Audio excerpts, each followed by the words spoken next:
C'est bon là? Moi, c'est pas l'habitude de ce genre de micro.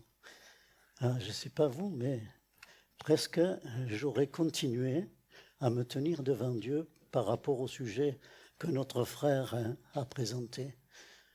Que Dieu vienne nous enflammer de son esprit, pour que nous puissions être une église vivante. Alléluia.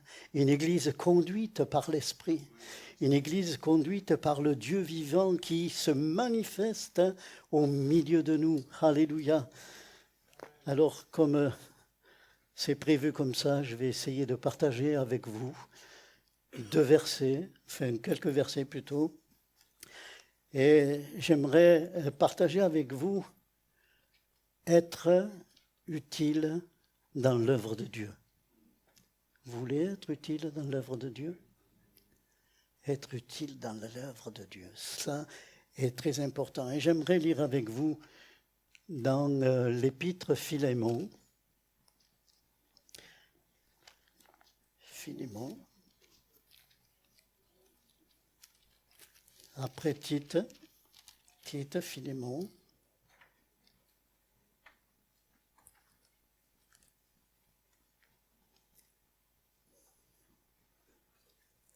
Et on va lire du verset 10 au verset 12.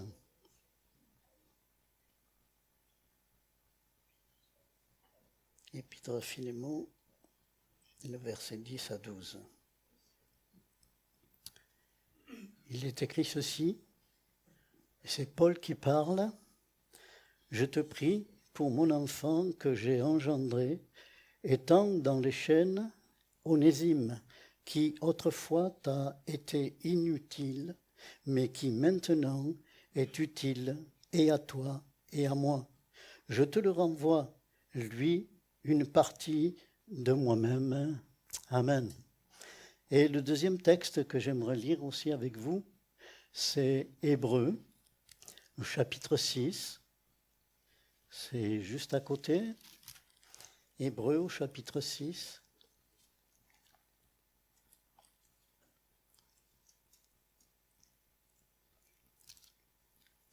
Les versets 7 à 8.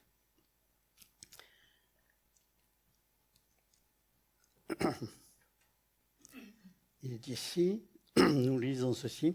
« Lorsqu'une terre abreuvée par la pluie qui tombe souvent sur elle produit une herbe utile à ceux qui elle est cultivée, elle participe à la bénédiction de Dieu. Mais si le produit des épines et des chardons, elle est réprouvée et près d'être maudite, et on finit par y mettre le feu. » Je le relis parce que je crois que j'ai oublié un mot. « Lorsqu'une terre abreuvée par la pluie qui tombe souvent sur elle, produit une herbe utile à ceux qui elle est cultivée, elle participe à la bénédiction de Dieu. Mais si elle produit des épines et des chardons, elle est réprouvée et près d'être maudite, et on finit par y mettre le feu. » Ces deux textes que nous avons lus doivent nous amener à vérifier, comme je le dis dans le titre, si nous sommes utiles à l'œuvre de Dieu. Parce que Dieu cherche des instruments, hommes, femmes, jeunes gens, jeunes filles, et il veut se saisir de chacun de nous, de chacun, pour que nous puissions être actifs et utiles dans l'œuvre de Dieu. Et Philémon nous montre l'action de la grâce qui a agi dans une vie, celle d'Onésime. Celui d'Hébreux, le passage d'Hébreux, nous montre la responsabilité de porter du fruit. Il nous est parlé de l'herbe, d'une herbe qui va, d'un fruit, qui va croître, qui va régaler, si vous voulez, celui dont appartient le champ, ou alors il peut aussi avoir des épines. Et je crois qu'on a besoin de calculer, réfléchir et de pouvoir mettre à la disposition de Dieu nos vies pour lui être utiles, parce qu'il veut se servir de nous. Et tout cela parce que dans sa grâce, nous avons été transformés. Et le témoignage qui nous est donné ici par Paul sur Onésime, nous voyons que Onésime a été transformé par la grâce de Dieu dans le contact qu'il a eu avec Paul. Paul était déjà un vieillard, il était en prison et Onésime était avec lui. Et non seulement il y a eu un miracle de transformation à cause de la grâce de Dieu, par le témoignage de Paul, mais Onésime a été donc transformé. Il a été une autre créature, une autre création, parce qu'il était au départ l'esclave de Philémon. Et seulement, lorsqu'il était esclave avec Philémon, il s'est enfui. Il s'est enfui et donc dans ces moments-là, il était impossible qu'il soit utile à Philémon. C'est évident. Mais dans la rencontre avec Paul et dans la rencontre, dans le témoignage qui lui a été donné, il a ouvert son cœur et il s'est donné en Jésus et la grâce de Dieu l'a transformé. Et Paul va donc parler de lui parce qu'en s'étant échappé ou enfui de sous la coupole de Philémon, il est peut-être même parti avec quelque chose qui ne lui appartenait pas. Parce que Paul, lorsqu'il lui présente encore Onésime, on va dire que si je te dois quelque chose, mais s'il te doit quelque chose, mets-le sur mon compte. On voit là la transformation, la nouvelle vie d'Onésime. Il était un fuyard, il était inutile, et maintenant il s'est rendu utile par la présence de Dieu, par la transformation de la grâce de Dieu. Nous rappelons ce verset au chapitre 5 au chapitre 5, oui, et au verset 17 de 2 Corinthiens. On le connaît par cœur. Si quelqu'un est en Christ, il est une nouvelle créature. Les choses anciennes sont passées, voici, toutes choses sont devenues nouvelles. Ça vous dit rien? Est-ce que la transformation de la grâce de Dieu a transformé vos vies? Est-ce que, pardon, par la transformation, j'ai dit, mais est-ce que vous avez été, plus exactement, transformé par la grâce de Dieu? Alors nous pouvons dire que nous sommes une nouvelle créature en Christ et que les choses sont passées et que toutes choses sont devenues nouvelles. Et c'est ce qui est ici au sujet d'Onésime. Il est un homme nouveau et il peut maintenant être utile auprès de Paul, qui est à un âge avancé, qui est prisonnier, mais il le renvoie à son premier maître, Philémon. Et la première condition pour être utile, il faut être né de nouveau. Si nous voulons être utiles dans l'œuvre de Dieu, nous avons besoin de naître de nouveau. Rappelez quand Jésus s'est entretenu avec Nicodème, il faut que tu naisses de nouveau. Et c'est une chose dont nous avons besoin d'expérimenter. Et de Timothée, parce que s'il n'y a pas de transformation dans nos vies, nous ne sommes pas encore un instrument dans les mains de Dieu. Rappelons-nous que sauver pour servir. Sauver pour servir. Donc on a besoin de cette transformation dans notre vie. Nous avons besoin que la grâce de Dieu nous transforme. Et 2 Timothée, chapitre 2, le verset 21, je vous le lis dans la version QN, la parole vivante, il est dit ceci, « Si quelqu'un se garde net de toutes les impuretés dont j'ai parlé, s'il se préserve des influences corruptrices en s'éloignant de tels gens, il sera un vase d'honneur destiné à un noble usage utile à son possesseur, réservé au service du maître.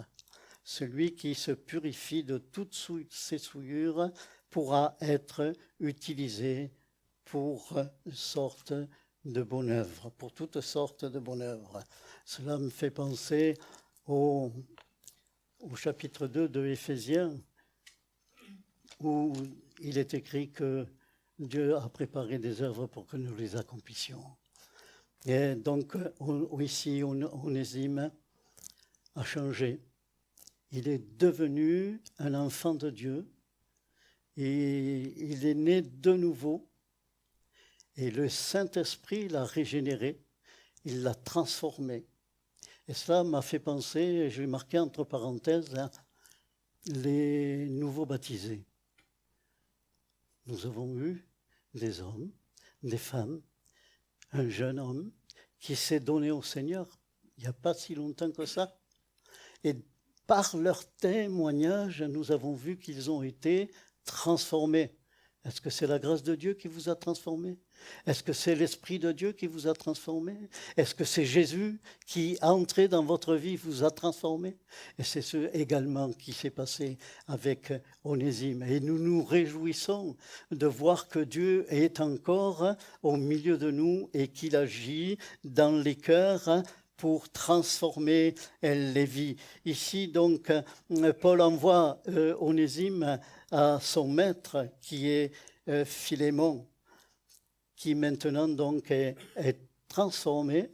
Et non seulement il est transformé, mais il est utile pour l'œuvre de Dieu. Vous êtes utile pour l'œuvre de Dieu. Vous qui, il n'y a pas longtemps, avez rendu témoignage de la transformation que Dieu a opérée dans vos vies.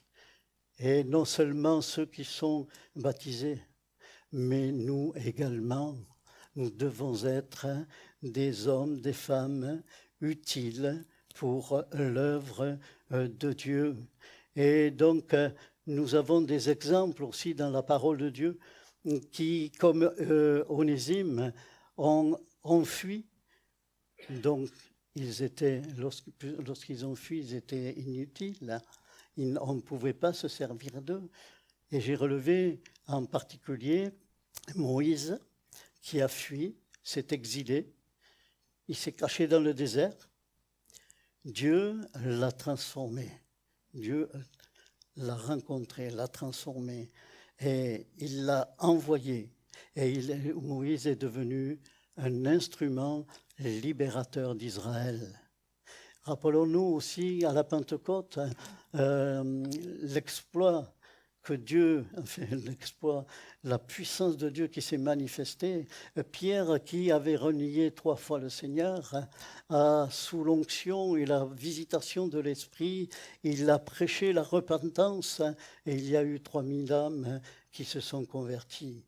Combien de se rendre utile, cela est bon pour Dieu, parce qu'il veut agir, il veut nous prendre comme des instruments qui soient utiles pour son œuvre. Et donc cela nous amène à avoir, bien entendu, des responsabilités. Si Dieu nous a transformés, nous pouvons le servir, nous pouvons lui appartenir. Et même, je dirais, comme il nous est enseigné, nous sommes des esclaves de Christ. mais des esclaves joyeux, des esclaves transformés, des esclaves qui n'ont pas de chaînes parce qu'ils ont été délivrés. Alléluia. Alors nous pouvons être utiles dans ces moments-là pour le Seigneur parce qu'il est avec nous. De nous-mêmes, c'est vrai, nous ne pouvons rien faire. Hein. Et on le dit souvent qu'on a besoin que Dieu agisse, que l'Esprit de Dieu agisse en nous parce que de nous-mêmes, nous ne pouvons rien faire. Et dans Hébreux, nous avons lu au chapitre 6, les versets 7 à 8, que l'auteur de l'Épître aux Hébreux nous parle d'une terre abreuvée par la pluie. Elle produit des plantes à ceux qui la cultivent. Elle est une terre bénie de Dieu. C'est vrai que lorsque il y a de la pluie, l'herbe pousse. Ceux qui ont l'habitude de tondre le gazon, ils savent bien que lorsqu'il y a de la pluie, qu'il y a de la chaleur derrière, ça pousse, il faut tondre. Mais là, c'est une herbe qui réjouit le cœur, parce que la pluie, cette pluie qui tombe, c'est la parole de Dieu qui tombe dans nos cœurs. Nous sommes là tous à entendre, à écouter, dimanche après dimanche, réunion après réunion, à se laisser visiter par l'Esprit.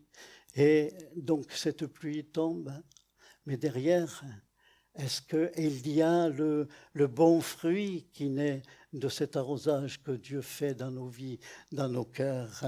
Est-ce que nous sommes plutôt dans ce terrain qui est arrosé, mais où il y a encore des épines? Il y a des choses qui ne sont pas à la gloire de Dieu et qui nous empêchent d'être utiles dans l'œuvre de Dieu.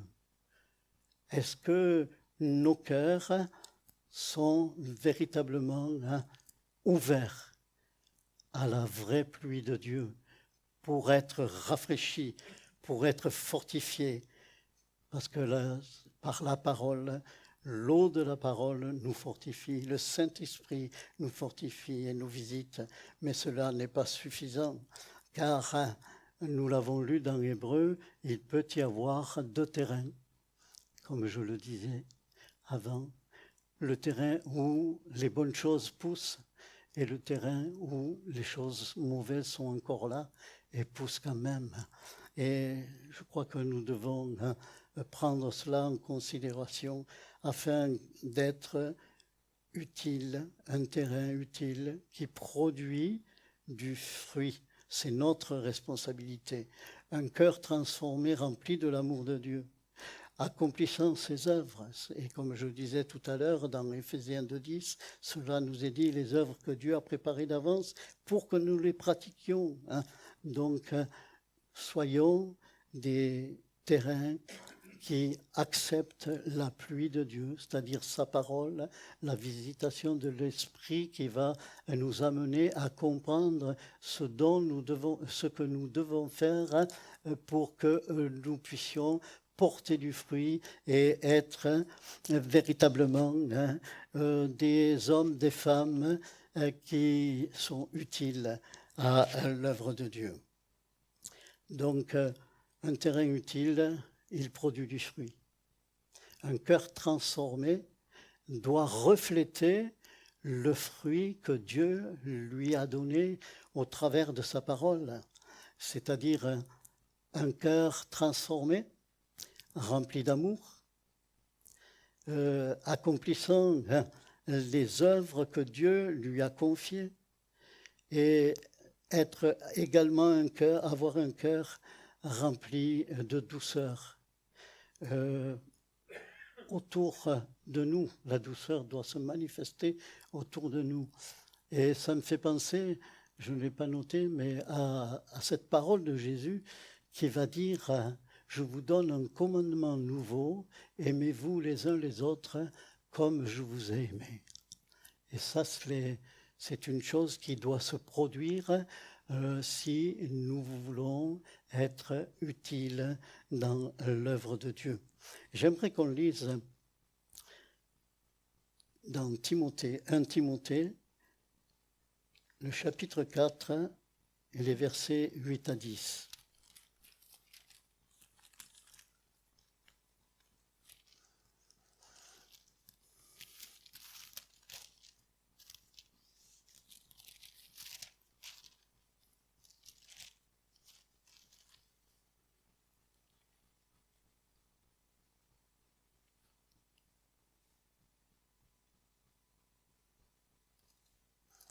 « 8 à 10, il nous est dit ceci, « Exerce-toi à la piété, car l'exercice corporel est utile à peu de choses, tandis que la piété est utile à tout. Elle a la promesse de la vie présente et celle qui est à venir. C'est là une parole certaine et entièrement digne d'être reçue. » Nous travaillons en effet et nous combattons parce que nous mettons notre espérance dans le Dieu vivant qui est le sauveur de tous les hommes, surtout des croyants.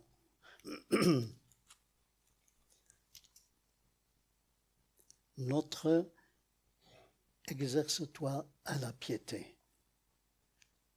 Je crois que c'est une chose qui doit être dans notre vie si nous voulons être utiles à l'œuvre de Dieu. Être empreint de piété, c'est-à-dire de s'occuper des choses de Dieu et de pouvoir les accomplir avec son aide, bien entendu. L'homme de Dieu, l'homme pieux est utile à l'œuvre de Dieu. L'homme pieux est utile à l'œuvre de Dieu. Il y a des attitudes à avoir et notre responsabilité, elle est devant nous. Et un Thessaloniciens nous exhorte à ceci dans le chapitre 5, le verset 17. Il nous est dit « Priez sans cesse, engagés dans la prière ». Si nous sommes engagés dans la prière personnelle, dans l'Église, alors nous allons être utiles à l'œuvre de Dieu. Parce que Dieu va entendre notre prière, il va répondre à notre prière et il va agir dans les sujets que nous lui apportons. Donc, soyons attachés fermement à Dieu pour être utiles à son œuvre. Laissons nos cœurs ouverts pour que nous puissions véritablement le laisser agir et que son œuvre puisse avancer. Et nous devons aussi avoir cette responsabilité d'avoir faim de la parole de Dieu. Cela, nous le trouvons dans 1 Timothée 3, 14, 16. Avoir soif et faim de la parole. Avoir la connaissance de la parole de Dieu afin d'être utile dans l'Église, autour de nous, dans nos familles. Et Dieu pourra alors se servir de nous. Que Dieu puisse véritablement agir dans nos vies, dans nos cœurs, pour que nous puissions avoir et mettre en œuvre cette responsabilité. L'homme utile pour l'œuvre de Dieu produit du fruit de la repentance, qui est, comme j'en ai parlé tout à l'heure, l'amour, le service. Je crois qu'on en a parlé au départ avec Christian, le service, l'obéissance, la sainteté. Il cherche à être conduit par l'Esprit. Cela nous amène à ce chapitre de Galates, au chapitre 5 et le verset 22, où toutes ces choses y sont, c'est le fruit de l'Esprit, l'amour, la paix, la joie, la tempérance. Toutes ces choses vont nous aider à être utiles à l'œuvre de Dieu. Et cela, nous l'avons en l'Esprit de Dieu, dans l'Esprit de Dieu. C'est l'Esprit de Dieu qui nous l'apporte et qui nous permet, par la grâce, d'accomplir ces choses. Dieu utilise ceux qui sont disponibles avec un cœur qui se laisse arrosés de sa pluie, de son onction, qui nous rend utiles afin que nous puissions dire, et j'espère que tout le monde veut dire et va le dire ou va le dire dans son cœur, Seigneur, me voici, utilise-moi dans les besoins spirituels et dans les besoins matériels de l'Église et autour de moi. Alors, dans ces conditions, nous pourrons être utiles à l'œuvre de Dieu. Ne soyons pas comme Saül qui a reçu l'onction. Pourtant, il avait reçu l'onction, mais il s'en est détourné par ses actes. Il a tout perdu. Et ne soyons pas donc de cette manière-là, n'ayons pas des cœurs qui changent, qui vont amener des épines et qui vont amener des, comment dirais-je, des choses qui ne sont pas à la gloire de Dieu. Mais ayons toujours ce cœur qui reçoit l'eau de la parole pour être transformé de jour à jour, comme la parole elle-même nous l'enseigne.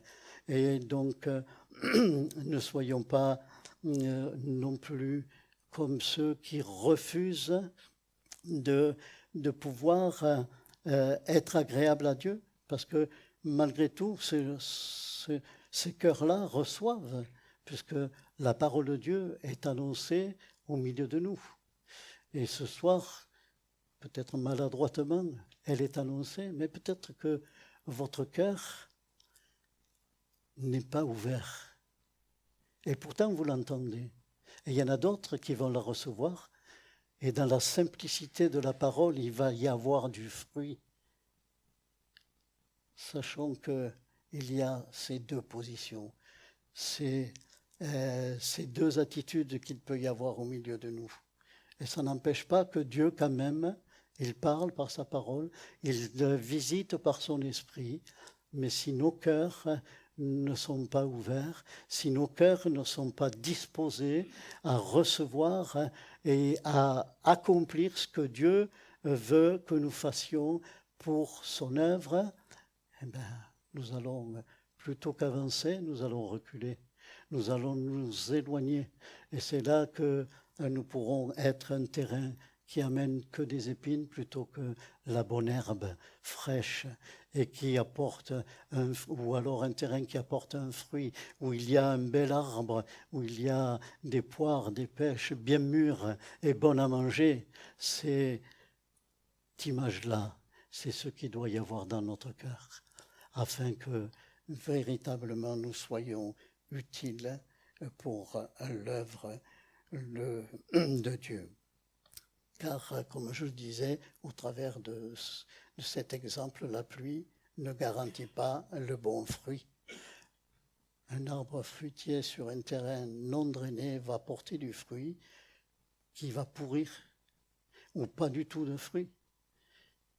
Car on peut recevoir des prédications de la parole, des visitations de l'esprit.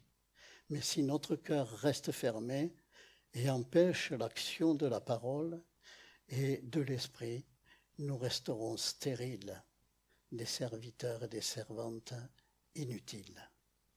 Et je crois que le désir de nos cœurs, c'est de ne pas être des servants et des servantes inutiles.